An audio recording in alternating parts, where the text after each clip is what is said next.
Эч кандай трагедия болгон жок азырчы. Бул күнүмдүк эле жумуш. Анан эгерде бир Мадумаров, бул 30 жылдан бери Мадумаров өзгөрбөйт. Эмне кылсаңар деле бул Мадумаров бойдон калат. 30 жылдан бери эч ким өзгөртө албай койду. Сабашты, эмне гана кылган жок. Ошол үчүн Мадумаров менен ойногонду үйрөнүш керек. Бүгүн мойнубузга алыш керек. Бир ноль кылды. Өкмөткө голду киргизди. Мойнга алыш керек да, эми истерика кылбай эле, силерде баары ойногонду үйрөнүшүбүз керек. Мадумаров менен.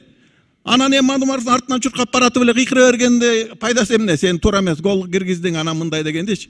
Ошодон жылып кете берейлик. Анан төрага өтүп кетсе эмне болот? Мейли, регистрация кылган жок, көңүл урбай эле кетип калса эмне кылат? Эчтеке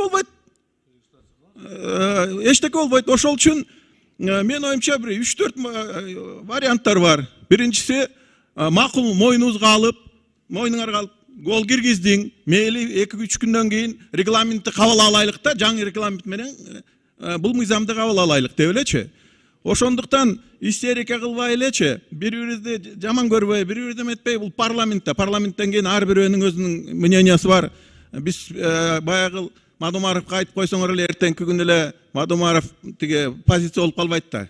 Ошондуктан эч кандай трагедия болгон жок төрага. Эч кандай трагедия болгон жок. Эми бул рабочий момент да, эмнеси бар эми бул. Ар бирөөсүн бирөө каршы болот, бирөө макул болот, эми андан трагедия кылбайлык.